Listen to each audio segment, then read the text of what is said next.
आज हम विज्ञान भारती अभ्यास कार पुस्तिका कक्षा 7 में इकाई 23 माइक्रोसॉफ्ट एक्सेल के प्रश्नों को हल करेंगे। प्रश्न संख्या 1 है, निम्नलिखित प्रश्नों के सही विकल्प छांटिए। माइक्रोसॉफ्ट एक्सेल का मुख्य कार्य है text editing, graphics designing, video editing, spreadsheet management और डेटा एनालिसिस। तो स्प्रेडशीट मैनेजमेंट और डेटा एनालिसिस जो है वो माइक्रोसॉफ्ट एक्सेल का मुख्य कार्य है।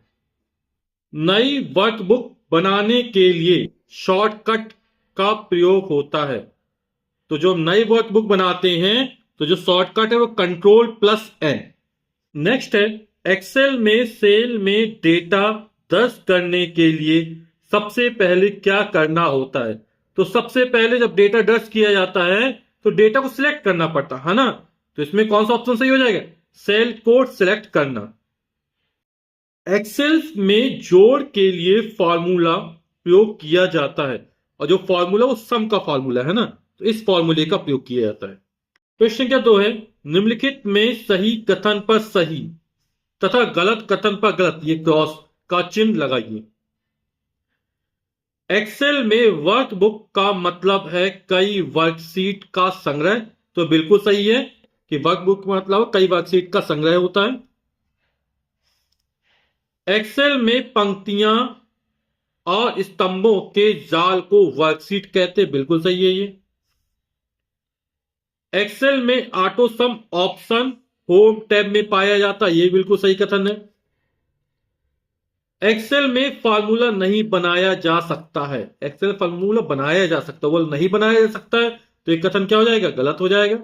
वर्कशीट को सुरक्षित यानी सेव करने के लिए Ctrl+S की का प्रयोग करते हैं, ये बिल्कुल सही कथन है कि जब भी सेव किया जाता है तो Ctrl+S, कंट्रोल का बटन दबाए होते एस के बटन को दबाएंगे तो वर्कशीट सुरक्षित हो जाती है। प्रश्न क्या 3 है, स्तंभ का मिलान स्तंभ खा से कीजिए। ऑटोफिल, ऑटोफिल एक पैटर्न के डेटा को तेजी से भरना होता है। ऑटोसम, ऑटोसम में क्या होता है, एक रेंज में संख्याओं का योग करना होता है। प्रिंट शॉर्टकट की, तो प्रिंट की जो शॉर्टकट की वो Ctrl+P है। एक्सेल स्प्रेडशीट के मुख्य घटक सेल, पंक्तियां और कॉलम है। प्रश्न क्या 4 है, निम्नलिखित प्रश्नों के उत्तर दीजिए। का नंबर है, एक्सेल में cell F1, F2, F3, F4 के मानों के योग निकालने का फॉर्मूला की, यानी F1, F2, F3, F4 क्या क्या करना, हमें योग करना। और योग करने का फॉर्मूला क्या है, सम SUM, फिर F1 से लेके F4 तक है ना। तो ये क्या हो जाएगा, सब ऐड हो जाएगा। नेक्स्ट है, एक्सेल में पुरानी शीट डिलीट करने की प्रक्रिया लिखिए। तो हमें शीट को डिलीट करने की प्रक्रिया लिखना है ना। तो किसी वर्कशीट को डिलीट करने के लिए शीट टैब पर राइट क्लिक करेंगे। अप्रदर्शित ऑप्शन, जब राइट क्लिक करेंगे तो इंसर्ट, डिलीट, रीनेम के ऑप्शन प्रदर्शित होंगे है ना। हमें क्या डिलीट करना है तो डिलीट वाले ऑप्शन का क्लिक करेंगे, इसका चयन करेंगे।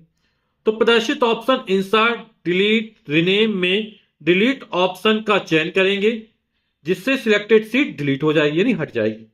का नंबर है, A2 एड्रेस में कॉलम व रो को अलग अलग लिखिए।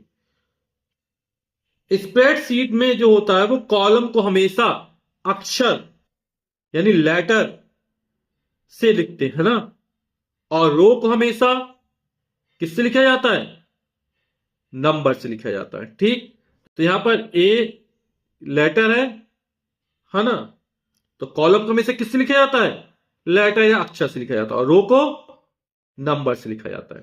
ठीक, फिर अगला प्रश्न है, एक्सेल विंडो को मैक्सिमाइज रीस्टोर करने का कारण लिखिए। तो जब एक बड़ी स्प्रेडशीट जिसमें बहुत सारा डेटा या कई कॉलम और रो होते हैं तो विंडो को मैक्सिमाइज करने से पूरी स्क्रीन पर डेटा एक साथ देखने में मदद मिलती है, और स्टोर करने से कई प्रोग्राम या फाइल्स पर एक साथ काम कर सकते हैं। प्रश्न के 5 है, निम्नलिखित प्रश्नों के उत्तर एक शब्द में दीजिए। तो एमएस एक्सेल में पंक्तियों और कॉलम के संख्यात्मक मानों का योग करने के लिए किस फीचर का प्रयोग किया जाता है? तो यहां पर योग करना है, यानी सम करना है, यानी सम फंक्शन या जोड़ ऑपरेटर, है ना। और फीचर में ऑटो सम फीचर का प्रयोग किया था। किसका प्रयोग किया था? ऑटो सम फीचर का। नेक्स्ट है, एम एस एक्सेल पर कार्य करने के लिए कमांड या टूल कौन प्रदान करता है? तो जो कमांड या टूल प्रदान करता है वो है रिबन। एम एस एक्सेल में एक सेल से दूसरी सेल में जाने के लिए किस की का प्रयोग किया जाता है?